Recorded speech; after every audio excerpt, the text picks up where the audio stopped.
नमस्ते मित्रों। गीता का पावन संदेश। गीता का पावन संदेश महाभारत युद्ध में योगेश्वर श्री कृष्ण द्वारा अपने प्रिय शिष्य अर्जुन को दिया गया। अर्जुन हम सबका प्रतीक प्रतिनिधि है एवं महाभारत अंतर जगत का देवासुर संग्राम है।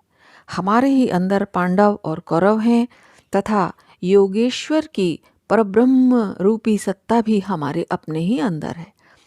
युद्ध क्षेत्र में कहा गया यह एकमात्र ग्रंथ है जो उपनिषद शैली में जीवन की हर समस्या का समाधान देता है। गीता माँ की तरह है जो हर समस्या का समाधान हर समय कभी भी आपातकाल आने पर भी तत्काल देती है। महाभारत काल 5000 वर्ष पुराना है। भारतवर्ष की धरती पर ढेरों आंदोलन तदुपरांत होते रहे। बौद्ध धर्म आया, महावीर आए, पर यदि कोई विचार शाश्वत सनातन रूप में जिंदा रहा तो वह था भगवत गीता। आद्य शंकर ज्ञानेश्वर ने गीता जी को ही अपना आधार बनाया।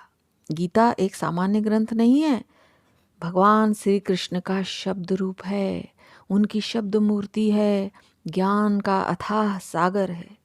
इसका एक अंश भी जान लिया तो सब जान लिया। वस्तुतः योगेश्वर कृष्ण ने गीता ब्राह्मी चेतना में स्थित होकर कही है, जिसे वेदव्यास ने लिपिबद्ध किया है। श्रीमद् भगवद गीता के महात्म्य प्रकरण में बताया गया है कि गीता सुगीता है जो साक्षात कमलनाभ भगवान विष्णु के मुखारविंद से प्रकट हुई है। उस गीता का ही भली भांति गान यानी अर्थ सहित स्वाध्याय किया जाना चाहिए। अन्य शास्त्रों के विस्तार से क्या प्रयोजन है? गीता का ही स्वाध्याय क्यों? क्योंकि गीता हमारी धर्म संस्कृति का परिचय देती है। 24 गीताओं की चर्चा होती है, पर सभी में एकमात्र एक भगवत गीता है जिसका सर्वाधिक महात्म्य है। भगवान जिस अवस्था में उस समय थे उनका कृष्ण अस्तित्व नदारद था। वे परब्रह्म परम सत्ता के रूप में स्वयं बोल रहे थे, इसीलिए इसे भगवत गीता कहा जाता है।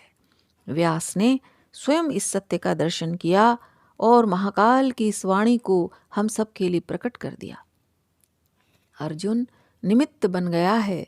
घड़ी खास है, मुहूर्त भी कुछ खास है, कुरुक्षेत्र का स्थान भी खास है। उसी में यह परम ज्ञान अवतरित हुआ है। महाभारत में रण संग्राम में गीता अवतरित हुई। कौरवों पांडवों के बीच नहीं, अधर्म व धर्म के बीच युद्ध है।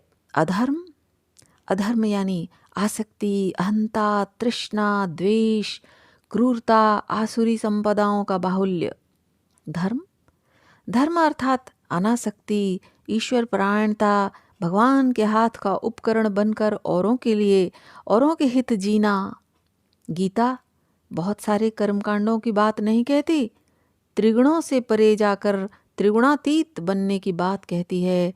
गीता हमें बताती है कि हमारे कर्म कैसे हों, हमारी अपने व जीवन के प्रति दृष्टि क्या है, हमारे पास भक्ति है कि नहीं, कि हम परमात्मा की कठपुतली बनकर फल की आकांक्षा से मुक्त हो सकें।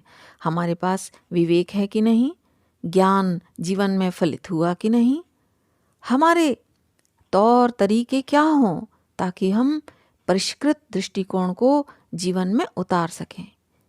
युग बदले, शास्त्र बदले, पर गीता आज भी शाश्वत है। जब तक धरती पर मनुष्य है तब तक गीता का संदेश सामयिक बना रहेगा। गीता हर विद्यार्थी के लिए है, एग्जीक्यूटिव व्यापारी के लिए है, हर गृहस्थ, हर उच्चतर जीवन की आकांक्षा रखने वाले दिव्य कर्मी के लिए है।